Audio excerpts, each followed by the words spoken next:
네, 여러분 안녕하십니까. 뉴스 빅5 시작하겠습니다. 오늘 함께 하실 네 분 먼저 소개해드리겠습니다. 윤영걸 전 매경닷컴 대표, 최진봉 성공회대 교수, 서정욱 조대진 변호사 나오셨습니다. 어서 오십시오. 네, 안녕하세요. 어제 검찰 특수본이 박근혜 전 대통령에 대해서 조사를 한 9시간 정도 했는데 오늘 지금 검찰 나온 속보를 보면 내일도 조사를 한다는 거예요, 서 변호사님. 격일로 한다고 하면은 최소 7, 8회 정도는 될 것 같습니다. 그렇죠. 이게 그 날마다 하는 거는 좀 이게 무리가 있는 것 같고요. 예. 아마 이게 격일로 하는데 보통 이게 그 10일 연장하면 20일까지 되거든요. 그렇죠. 따라서 이게 그 한 17일부터 선거기 때문에 한 14월 기소한다면 그 전에 이게 격일로 하면 한 5, 6차례 이상 될 가능성이 많은 걸로 보입니다. 예. 조 변호사님, 어제도 9시간이나 조사하고 내일 토요일인데도 간다는 얘기거든요. 네, 그렇습니다. 하지만 이제 큰 입장에는 변화가 없는 것으로 보입니다. 예전부터 지금 증거를 들이밀고 1차 조사에서도 증거에 관련된 부분을 추궁을 했지만 박 전 대통령과 유영하 변호사 측은 모른다, 그게 사실이 아니다라는 식으로 지금 일관되게 부인하고 있습니다. 예. 다만 이제 입장에 조금의 변화가 있는 것 같긴 한데요. 예전에는 그 기자간담회 할 때 내가 내 국정 철학이지 최순실의 영향을 받은 적은 없다, 이런 식으로 지금 기자들한테 얘기를 했었거든요. 그랬죠. 근데 지금 조사를 받으면서는 사실상 증거들이 있으니까 내가 이용당한 것 같다, 속았다, 예. 이런 식으로 조금의 심경의 변화는 있는 것 같습니다. 예. 하지만 이제 유영하 변호사도 범위 전체적인 부분을 이제 부인하는 취지로 지금 가이드를 하고 있는 것 같고요.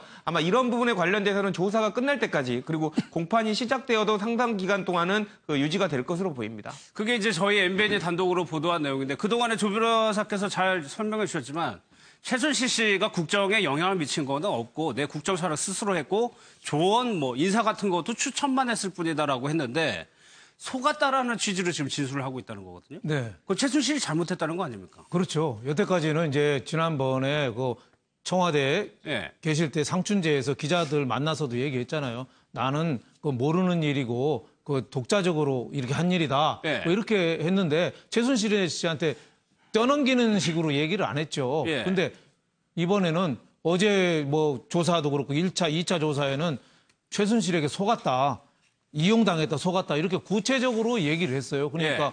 조금 떠넘기는 스타일 얘기가 더 이상 이제 검찰이 자꾸 추궁할 거 아니에요? 그럴 때는 좀 말이 막힐 때 이럴 때 예. 또 몰랐다는 또 알았다는 또 증거도 좀 될 수 있잖아요, 검찰이. 그럴 때 아마 몰랐다, 나도 속았다, 네. 이렇게 이유를 대는 거 아니냐 싶습니다. 하지만은 네. 전체적으로는 범죄에 대해서 인정하는 거는 하나도 없죠. 인정하는 건 아니고 태도만 약간 변하는 건데 이것도 좀 유의미한 변화라고 볼 수가 저는 있어요. 이게 아주 중요한 변화인데요. 예. 바로 이게 그 대질신문의 필요성과 관련해서 중요합니다. 옛날에는 이게 완전히 엮였다 이래가지고 전부 이게 둘 다 모르쇠로 하면 이게 그렇죠. 대질신문할 실익이 별로 적었잖아요. 근데 지금은 대통령이 최순실한테 모든 걸 쏘갔다, 또 이게 최순실은 대통령이 다 했다. 네. 이러면 이게 말이 엇갈리거든요.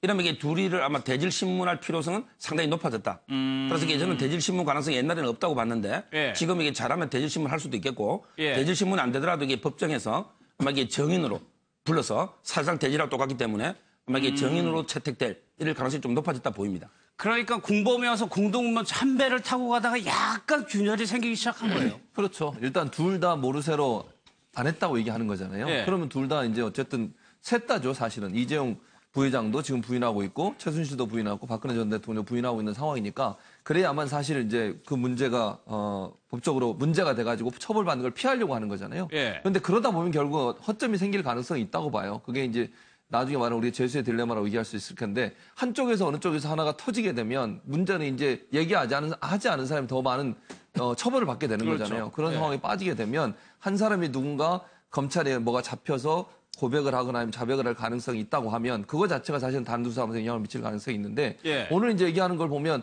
박근혜 전 대통령이 사실 예전에도 그렇게 얘기하긴 했어요. 본인이 몰랐고 최순실이 다 한 건 맞다, 그렇게 얘기한 적이 있었거든요. 예. 인터뷰할 때도 그랬고 본인은 최순실이 그렇게 나쁜 짓을 하는지를 실제 모르고 있었다고 얘기한 적도 있었어요. 그러니까 박근혜 전 대통령은 예전부터 사실 최순실에게 당했다고 하는 부분들은 주기적으로 얘기했던 부분이고 최순실은 지금까지도 계속 박근혜 전 대통령이 개입하지 않았고 본인도 개입하지 않았다고 얘기하는 것이고 네. 왜냐하면 최순실 입장에서 박근혜 전 대통령이 처벌을 받게 되면 공동으로 책임을 묻는 거죠. 공범으로 돼 있잖아요, 지금. 그런 그렇죠. 상태에서 최순실이 박근혜 전 대통령을 보호할 필요가 있는 거죠, 지금. 본인의 생명을 위해서 본인의 어떤 예, 처벌을 약화시킬 목적으로도 사실은 박근혜 전 대통령을 보호하려는 의도가 있다고 볼 수 있겠죠. 예. 그런데 이게 조 변호사님 실제로도 박 전 대통령 이게 어떻게 객관적인 증거에 의해서 말이 이렇게 나온 건지 아니면은 이렇게 하는 것이 본인에게 유리하다고 생각해서 아예 태도를 바꾼 건지. 그러니까 어쩔 수 없어서 그렇게 했을 가능성이 높습니다. 지금 검찰은 조사를 하는데 여러 가지 증거들을 지금 대놓고 이건 어떻게 생각하세요? 이거는 그렇겠죠. 안정범 수석이 수첩 같은 거 내 보이면서도 이런 부분 지시 받았다고 하는데 지시하신 거 아니세요? 이렇게 물어보고 있는데 본인 같은 경우는 이제 그런 부분을 다 부인하고 있다는 말이죠. 그러니까 박 전 대통령 같은 경우에는 큰 틀에서는 이제 부인하는 것만 그 방향을 잡아놓은 것 같고요. 예. 어떻게 보면 수사기관 입장에서 볼 때는 되게 궁색하다 이런 그 느낌이 들 수 있을 것 같습니다. 그리고 답답하기도 하고요. 하지만 박 전 대통령이 고를 수 있는 카드가 그렇게 많지 않거든요. 더더군다나 한 명의 변호사만 지금 조력하는 것으로 알려지고 있지 않습니까? 네. 유영하 변호사가 뭐 다른 변호인들하고 더 큰 틀로 이제 그 방향을 잡는다고 하면 모르겠지만 어쨌든 지금까지 혼자서 결정해가지고 방향을 잡기는 좀 어려울 걸로 보여서 네. 어쩔 수 없는 선택이 아닐까 싶습니다. 예. 과거에 최순실 씨 운전기사가 그런 얘기를 한 적이 있죠. 공주인 줄 아나 봐. 그 얘기 좀 한번 듣고 오겠습니다. 저번에 또 자기 아주 공주인지 아나 봐? 예. 그러니까 뭔가 자꾸 이제 이상한 걸 부탁하는 모양이지. 그 공주인가 봐 때 언제쯤 했었게? 그것도 그냥 한 2000년도 되는 것 같아. 같이 순실이하고 저 엄마하고 타고 가면서 같이 타고 가자. 순실이가 전화하고 가는 데니까 네. 전화하고 끝나고는 엄마 자기가 아주 공주인지 아나 봐? 예. 그래서 잘해요. 그러니까 저 녹취가 사실 최순실 씨가 박 전 대통령을 어떻게 바라보고 있느냐를 좀 보여주는 건데 막판에 정말 몰리면은 발뺌할 수도 있는 거잖아요. 얼마든지 뒤집어질 수 있죠. 저 통화하면서도 그랬다잖아요.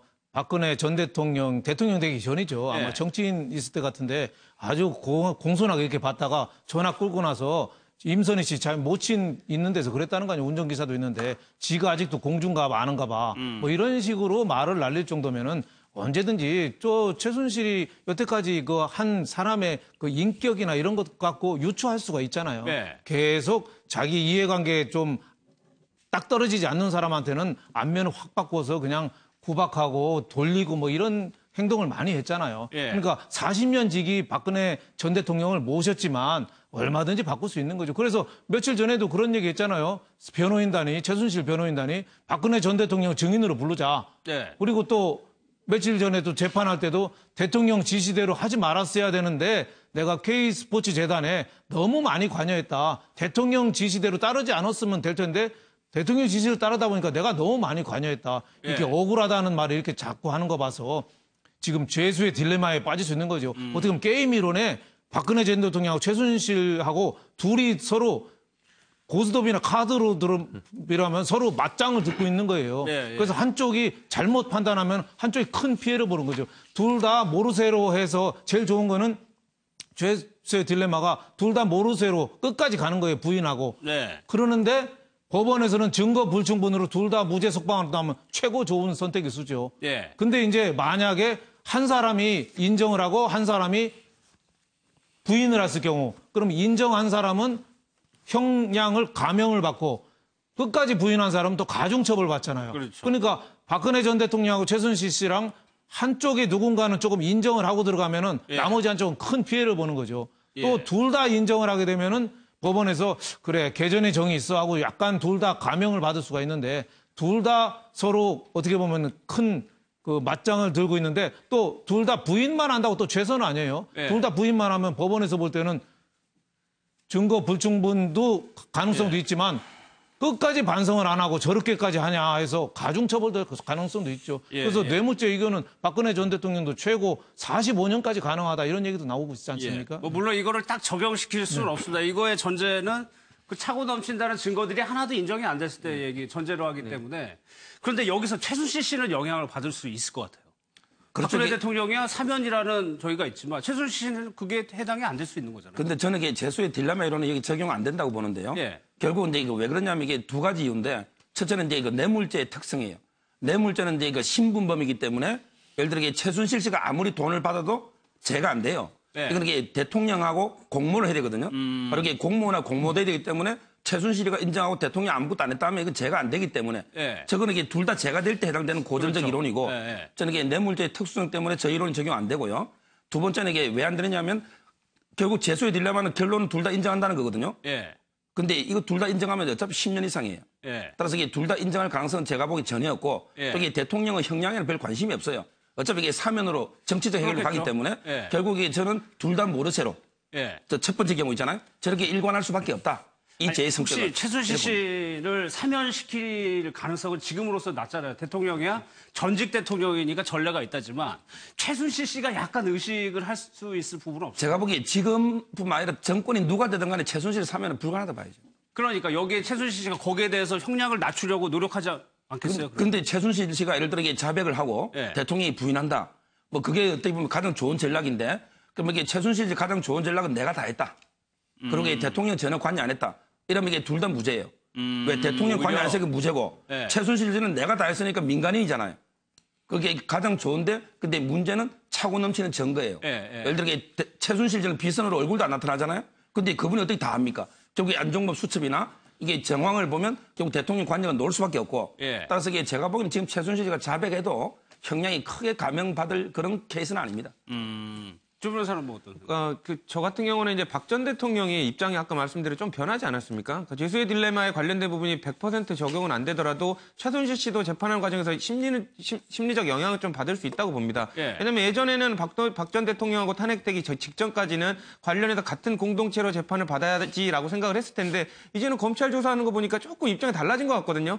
이것 봐라 나만 독박 쓰는 거 아닌가라는 생각을 하게 될 거고요. 그러니까 그런 생각 혹시 하지 않겠냐? 그렇죠. 그렇게 되면 또 공판에서 이렇게 전해 듣는 거하고 또 재판에서 박 전 대통령이 그런 취지로 진술을 해서 예. 최순실 씨가 정말 나쁜 사람인데 내가 이용당했다라고 식으로 얘기를 하는 걸 직접 듣는다면 심경 변화가 꽤 있을 수도 있습니다. 그렇기 예. 때문에 어느 식으로라든 공동 피의자들이 재판을 같이 받다 보면 분명히 분열이 생깁니다. 왜냐하면 재판은 게임이 아니라 살아야 되거든요. 그러니까 그런 부분들 때문에 충분히 변수가 있다고 생각을 합니다. 그러니까 박 전 대통령은 언젠가 사면돼서 나오고 본인은 언제 나갈지 모르는 상황에 처한되게 된다면 약간 좀 신경의 변화를 일으키지 않을까.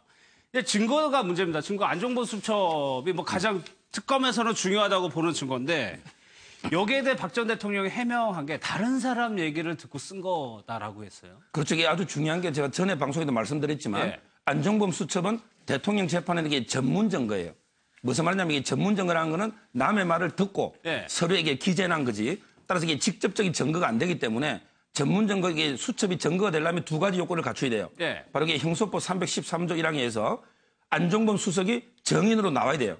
그래서 이게 이 수첩은 내 필적으로 내가 기재한 게 맞다. 예. 이걸 형식적 진정 성립을 인정해주고 두 번째는 이게 내가 대통령한테 직접 들은 걸 기재했는데 이게 사실이다. 예. 이게 바로 실질적 진정 성립이에요. 이 두 가지를 정언해줘야만 대통령이 재판에 증거가 됩니다.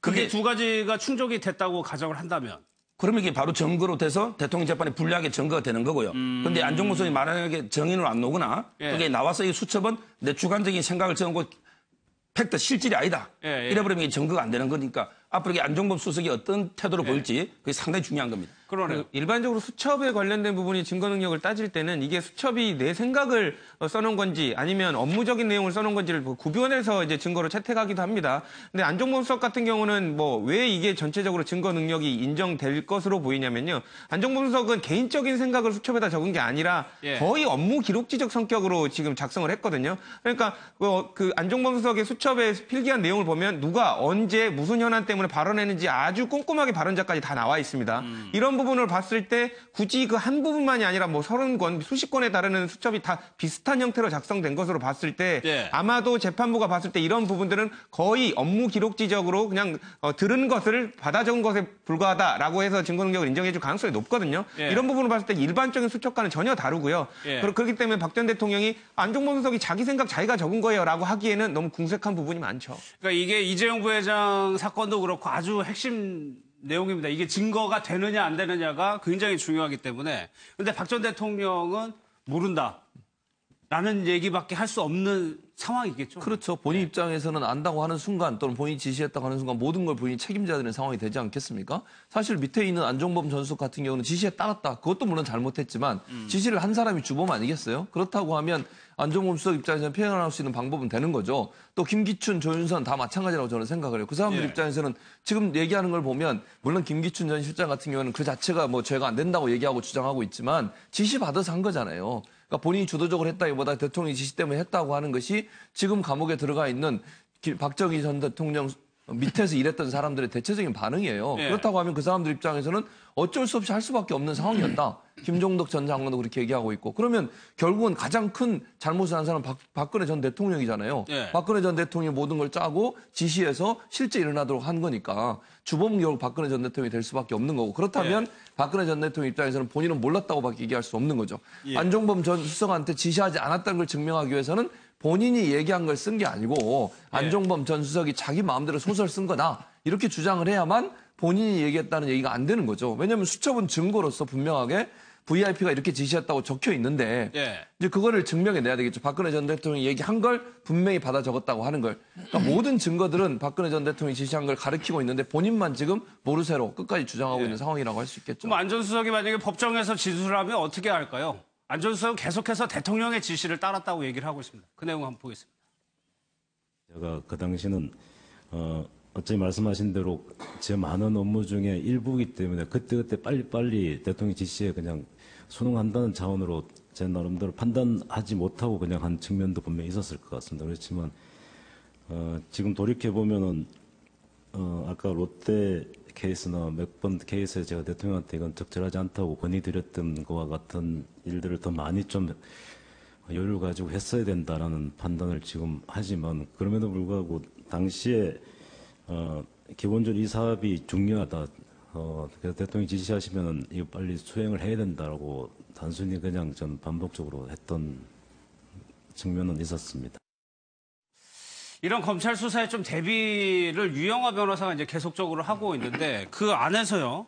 좀 내부 갈등 얘기도 당연히 나올 수밖에 없을 것 같아요. 그렇죠. 이게 제가 좀 알아보니까요. 예. 결국은 이제 그 어떤 재판의 방향에 대해서는 갈등이 없어요. 예. 왜냐하면 이게 모든 변호사가 다 끝까지 무죄 전략으로 가야 된다. 이거는 이게 다툼이 없어요. 다만 이제 구체적인 그 출석 여부. 예. 예를 들어 이게 검찰이나 출석할 거냐, 또 이게 헌재에 출석할 거냐, 또 이게 특검에 출석할 거냐. 이런 부분에서 상당히 갈등이 있은 걸로 보입니다. 예. 왜냐하면 이게 그 대부분의 변호사들은 출석해서 성실하게 수사받고 해명해야 된다. 예. 이런 의견이 많았고요. 근데 유영하 변호사는 끝까지 이게 출석하면 안 된다. 예. 특히 유영하 변호사는 이게 헌재는 변호사가 아니에요. 원래 형사사건만 변호사거든요. 근데 그분이 헌재에도 출석하면 안 된다고 강하게 주장을 했고. 헌재까지도. 그랬기 때문에 물론 제가 보기에 유영하 변호사 개인 생각보다는 박 대통령의 의지를 예. 아마 이게 의지라고 저는 보는데 그렇지만 그것 때문에 상당히 갈등이 있는 걸로 지금 듣고 있습니다. 예. 아직까지 사임계 낸 변호인은 없다고는 하는데 조대진 변호사님, 이 박 전 대통령의 형사 사건이 유영하 변호사 혼자 처리할 수 있을 정도의 사건입니까? 아, 절대 불가능하죠. 물론 하려고 하면 할 수는 예. 있겠지만 그래도 큰 사건이고 쟁점이 너무너무 많지 않습니까? 그럴 경우에는 내 생각뿐만이 아니라 다른 변호사의 도움을 받는 게 이게 재판장들이 어떻게 보면 선입견이라든지 예단을 갖고 있을 경우에 그걸 깨는 게 더 유효하거든요. 예. 지금 사실상 아까도 말씀 주셨지만 박 전 대통령의 탄핵 심판이라든지 검찰 조사를 응대하는 태도들이 사실상 평균적인 변론의 방식이 아니다라고 되게 의구심을 갖는 법조인들이 많았습니다. 왜냐하면 특검이라든지 검찰에 출석을 해서 차라리 소명을 하는 부분이 나중에 향후 공판에 가서 더 유리할 텐데 너무 일방적인 방향으로 가고 있다. 네. 만약에 변호사들이 이렇게 많은데 여러 명인데 공통적으로 토론을 해서 방향을 잡는 이렇게 평등한 체제였다면 이게 좀 불가능하지 않나라고 생각을 했는데 너무 네. 일방적인 방향으로 가고 있었거든요. 그런 와중에서 이렇게 유영하 변호사가 일방적으로 진행했다는 부분을 본다면 결국에는 공판에 가서도 유영하 변호사의 스타일이 계속 혼자만 하면 뭐 할 수는 네. 있겠지만 결국에는 박 전 대통령한테는 중형으로 이렇게 돌아오지 않을까라는 생각을 조심스럽게 저는 합니다. 박근혜 전 대통령이 왜 유영하 변호사를 저렇게 의지하는지 그러니까 성격상 그럴 수 있을 것 같아요. 예. 결벽증 비슷하게 한 사람 믿으면 정말 절대적인 신뢰를 보내잖아요. 아무리 잘못하거나 뭐가 좀 문제가 있어도 그냥 끌고 가는 거거든요. 지금까지 여러 가지 사건 나올 때마다 박근혜 전 대통령이 뭐라 그랬습니까? 그 사람들 책임 없다. 나를 위해서 열심히 일한 것밖에 더 있냐. 문고리 살인방에 대한 문제 나올 때도 그렇게 예. 얘기했지 않습니까? 그런데 문제는 유영하 변호사 같은 경우에는 2005년부터 당에 몸을 담고 여러 가지 일들을 했어요. 박근혜 전 대통령 측근에서. 예. 그러면 사실 법률적 감각이 물론 변호사이기 때문에 법률적 감각이 있겠습니다만 현장에서 법률적을 다루는 그런 변호사 역할은 많이 못하신 거 아니에요. 예, 예. 그러니까 정치적인 활동을 많이 하셨고 법적인 어떤 활동들은 많이 감이 떨어졌다고 그렇죠. 감이 하시는 떨어질 거죠. 가능성이 있는데 왜 저분을 끝까지 데리고 가는지는 저는 좀 이해는 안 돼요. 물론 예. 저분을 포함해서 다른 분들까지 좀 폭넓게 해서 현장에서 직접 뛰셨던 뭐 최근까지 법률 현장에서 법정 현장에서 뛰셨던 분들을 모으는 것이 도리어 현실 감각이 뛰어난 사람을 통해서 본인의 무죄를 더 강하게 주장하거나 아니면 논리적으로 주장할 수 있는 근거가 될 텐데 유영하 변호사 같은 경우는 정치적인 활동을 더 많이 하신 분인데 저분을 계속 데리고 가는 것이 본인한테 도움이 될지는 좀 의문이라는 생각이 듭니다. 아니 상식적으로 특검에서도 오늘 이재용 부회장 재판에 7명 검사 나왔거든요. 이거를 유영하 변호사 혼자 이거를 막아낸다? 혐의가 13개인데. 네, 그러니까 제가 봐도 저건 좀 전략이 좀 잘못된 거 아니냐 싶어요. 그러니까 모르쇠 전략만 하기는 지금은 한계에 왔다 이거죠. 지금 검찰의 공격도 있지만 내부의 부하들의 공격도 지금 김기춘 비서실장, 우병우 민정수석, 최순실 또 조윤선 모두 같이 안종범까지 하는 얘기가 뭡니까? 나는 시키는 대로 했다고 하거든요. 그러니까 내부에 어떻게 보면 부하들의 화살도 막아야 되고 검찰 화살도 2개 다 막아야 되는 거예요. 그러니까 제가 보기에는 유영하 변호사 혼자 하기는 감당이 불감당이죠. 그러니까 법원 지금 재판이 진행되니까 고위 법원장 출신 고위직 이런 사람들을 좀 끌어와서 보강을 해야 되는데 지금은 잘못하다가는 와서 그 변호사 좋은 뜻으로 하려다가 바보 되기가 십상이죠. 유영하 변호사가 혼자 접견도 하고 혼자 소통하고 다 하는데 새로 들어와서 사건에 대해서 실체를 접근하지 못하면서 변호사 하다가는 잘못하면은 뭐 어떻게 될지 모르잖아요. 물론 뭐 제가 보기에는 뭐 수임료 차원이 아닐 거예요. 수임료도 뭐 지난번에 유영하 변호사만 성금 500만 원 받고 아무도 받은 사람 없다고 얘기 들었습니다만 돈 차원이 아니라 아무 변호사나 했다가는 잘못하면은 바보 될 가능성이 많기 때문에 섣부르게 용기 내서 아마 맞지를 못한다. 그래서 참 어떻게 보면 저런 것도 소통의 문제가 지금까지도 있지 않느냐 해서 안타깝죠. 뒷부분에 이재용 부회장 재판에 변호인단에 누구누구 나왔는지 저희가 이따 살펴볼 텐데 한번 비교해 보시기 바랍니다. 오늘 서울구치소에 남재준 전 국정원장이 찾아갔다고 하네요. 그 영상 한번 좀 보겠습니다.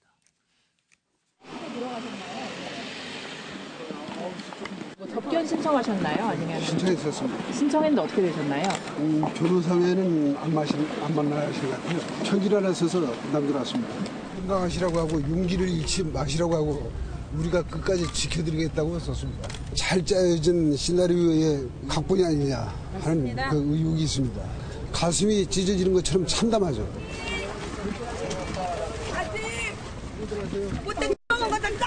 다 바꿔주란 말이에요. 제발 억울한 국민 없도록 안보와 경제가 다 무너지면 진짜 인터넷만 살려줘요.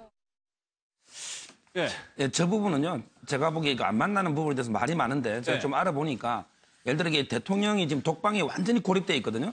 그 옆에 접견실이 있어요. 따라서 이게 변호인은 이게 비공개로 접견할 수가 있거든요. 따라서 이게 변호인을 만나고 일반인 접견은요. 정문에서 우측으로 가면 따로 이 공간이 있는데 거기는 하루에 수백 명이 10분 단위로 계속 면회를 해요.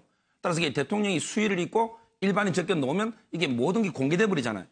그래서 이게 일반인 접견은 아예 못 하는 거고 예를 들어 윤전추나 옛날에 유영하 변호사도 결국 물건만 해주고 돈만 해주고 책 내주고 이런 건 하지만 대통령을 일반인 접견하지는 못했어요. 따라서 이게 저는 앞으로도 대통령이 수의 입은 모습은 최종 재판 때까지도 보기는 어렵다. 왜냐하면 이게 재판 때도 사복 입고 놀 수 있거든요. 그래서 아마 일반인 접견 안 하는 걸로 보입니다. 그러니까 누가 가도 일반인 접견을 못하는 상황. 일반인들 다 있는데 그걸 비공개를 할 수가 없대요. 알겠습니다. 그럼에도 불구하고 남재준 전 국정원장이 간 이유는 저는 그렇게 정치적인 이유라고 저는 봐요. 대선 출마하셨잖아요. 그렇죠. 예비 후보죠. 아직은 이제 공식적으로 등록은 안 했지만 예비 후보인데 본인이 정치적으로 어쨌든 박근혜 전 대통령을 이렇게 생각하고 있고 또 박근혜 전 대통령을 지지하는 사람들 앞에서 정치적인 어떤 모습을 보여주고 또 언론에 노출되고 싶은 것도 하나의 목적이라고 생각해요. 분명히 가서 못 만날 거 어느 정도 예상했음에도 불구하고 저 자리에 가서 저렇게 행동을 하는 것은 우리가 생각할 때 좀 이해가 안 되는 행동이잖아요. 갑자기 뜬금없이 박근혜 전 대통령을 면회하러 간다? 또 언론에서도 아까 소 변호사 말씀하셨듯이 실제 1만 명은 잘 안 된다는 걸 알면서도 일부러 간 것은 정치적 행위라고 보고요. 또 한 가지 저는 이제 무슨 생각도 들었냐면 태극기 집회에 나왔던 분들이 새누리당이라고 새로 또 만들었잖아요. 없어진 새누리당. 거기에 대통령 후보를 하려고 하는 게 아닌가 하는 의심도 드네요. 알겠습니다. 주변에서 이 내용 한번 볼게요. 지금 최순실 씨가 대출금 지금 구치소에 있는데 대출금을 갚았다는 기사가 있었거든요. 일단 뭐 구속 중인데도 불구하고 신사동 미승빌딩이라든지 강원도 평창의 목장을 담보로 해서 빌렸던 돈들을 각각 12월하고 2월에 상환을 했습니다. 물론 이제 신규 대출이나 아니면 대출의 연장 같은 경우는 본인이 가야 되지만 조기 상환 같은 경우에는 얼마든지 대리인이 대신 갈 수 있는 부분이거든요. 그러니까 이런 부분을 뭐 특별하게 법적으로 문제 삼기보다는 네. 이제 최순실의 특성이죠. 최순실 씨가 지금 구속이 돼 있고 12월, 2월 정도면 한창 지금 대통령 관련된 부분이 더 뜨겁게 쟁점화되어 있을 때인데 관련해서 안에서 구치소에서 어쨌든 신호를 줬다는 거죠. 구치소에서 본인에 관련된 부분을 정리하라고 신호를 최순실 씨가 줬기 때문에 상환이 됐을 가능성이 되게 높고요. 예. 그러면 안에서도 뭔가 자기가 관심 있는 사안들에 관련해서 지시를 계속하고 있었다라는 방증도 되고요. 또 하나는 뭐 다른 게 아니라 돈에 관련된 부분을 정리하지 않았습니까? 그러면 이런 부분을 맡아서 자금적인 부분, 최순실 씨의 지시를 받아서 자금적인 부분을 해결하고 정리하는 사람이 누군가 있지 않을까라는 의심을 사게 하는 부분이죠. 자금을 대신해주 움직일 수 있는 사람, 실행해줄 수 있는 사람. 예. 저는 저 부분이 이해가 안 되는 게요. 예. 예를 들어 최순실 혐의가 지금 뇌물이잖아요. 그럼 이게 지금 검찰에 생긴 게 298억이에요. 예. 그다음에 특검은 이제 약속하고 실제 준 게 78억만 해서 298억이고 특검에 놀려면 이게 한 400억이 넘거든요. 아, 추직 나중에. 그렇죠. 예. 제가 그 말씀을 드리려는데 예를 들어 뇌물은 반드시 그 받은 사람한테 추징을 하고 예. 그럼 이게 재판이 확정되기 전에 추징 보전하는 절차가 있어요. 우리 가압류처럼. 예, 예. 그러면 이게 저런 재산은 제가 보기에 지금 400억이 넘고 아직 SK나 롯데는 또 남아 있잖아요. 그럼 이게 당연히 이거는 추징 보전으로 압류가 들어갔으면 대출이 안 될 거 아니에요. 저는 이게 좀 이해가 안 되게 재산을 다 방치하고 있는 거는 좀 이해가 납득이 잘 안 됩니다. 그러면 사법당국에서 그냥 이걸 족쇄를 안 채워놨다는 얘기인가요? 그렇죠. 왜냐하면 이게 건물을 팔아버릴 수도 있잖아요. 그럼 이게 그러네요. 당연히 재산을 네. 압류 추징 보전을 시켜놔야 나중에 뇌물이 유죄가 확정되면 그때 이게 추징할 수 있는 거 아니에요. 예. 그래서 이게 저는 이렇게 방치하고 있는 건 좀 문제가 있다 봐요. 알겠습니다.